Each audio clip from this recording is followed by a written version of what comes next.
salve a tutti. Volevo dire innanzitutto che io credo di rappresentare bene quanto diceva il direttore Conti prima, perché io non sono in Cagliari, non ho scelto Cagliari come base logistica, almeno per la prima fase di questo progetto che si chiama proprio Giro del Mondo. Avrei potuto, ho scelto Cagliari per tanti posti che avrei potuto scegliere, proprio perché credo che insomma abbia tutte le caratteristiche che servono per quello che io devo fare. Naturalmente dal punto di vista meteorologico è una situazione dentro sempre eccezionale, tutti i giorni è molto raro che ci sia vento, ci sono le condizioni ottimali per allenarsi, perché poi c'è la doppia possibilità di stare dentro il golfo e avere anche il vento o la brezza con il mare abbastanza caldo, oppure di allargarsi con condizioni diverse, quindi un'ottima base di partenza anche per la navigazione più lunga. Noi siamo arrivati un'ora fa appunto dal nord della Sardegna, giusto in tempo per la conferenza, abbastanza tutta la notte, per esempio c'era poca aria, così come previsto, ma una volta che la quello di Cagliari abbiamo trovato subito l'aria, per fortuna siamo arrivati insomma per tempo. E poi non so, comunque è una città che oltre a questo offre tante altre cose, e io voglio ringraziare chi mi ospita, e questo è importante perché il fatto che ci sia risposta da parte della città significa che c'è la passione per la vela, per lo sport. Io sono ospite per esempio della Cagliari Sinicciate qui come ormeggio, e poi ospite del Canottieri, che è un ciclo centenario qui a Cagliari, che mi ha messo a disposizione tutti i servizi e la palestra,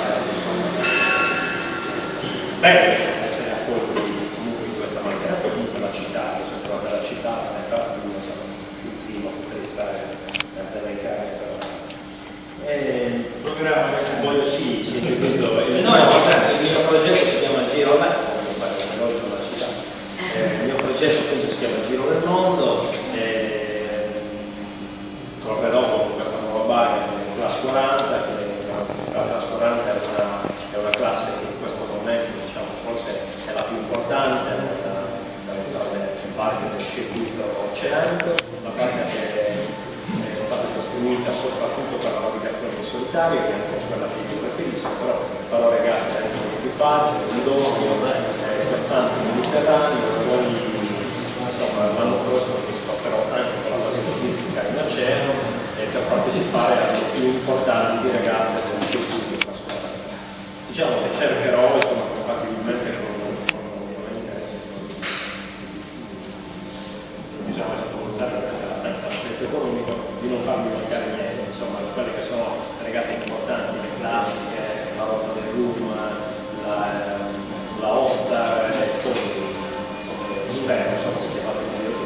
progetto con questo nome Giro del Mondo, perché comunque l'obiettivo finale è quello di partecipare al Giro. Questo è un progetto, la barca è stata varata poco più di un mese e mezzo fa, costruita lì, è una barca bellissima, dove già nelle prime miglia ho circumnavigato l'Italia, per esempio l'Adriatico, l'Ionio, il Tirreno, mi sembra che ci sia un gran feeling, mi sento molto bene, mi ha fatto venire ancora di più voglia di navigare, insomma, sono qua. Adesso sono stato qui ospite l'anno scorso e ho accettato volentieri quando ancora la barca era comunque un progetto, e insomma è stata una soddisfazione anche tornare qui con la barca, realmente ormeggiare i fianchi con la barca. Noi siamo contenti che Gaetano partecipi alle nostre cose perché crediamo in lui, anche se come vedete ve la racconta facendoci tutto il giro del mondo intorno, no? Però in realtà si è posizionato come diciamo challenge nella classe sicuramente più dura che esista, non è dato cercare scappatoie di nessun tipo, e quindi ovviamente ora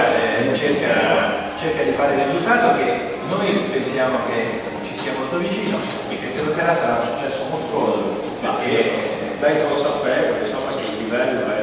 altissimo, e quando si perde con onore, insomma, perché si corre e questo è già comunque già adesso è difficile spiegarlo, ma già anche riuscire a portare a termine un progetto come questo, cioè a mettere in acqua una barca class 40, che insomma alla fine ci vuole $500.000, che già una bella parte della regata sia già abusata. Un applauso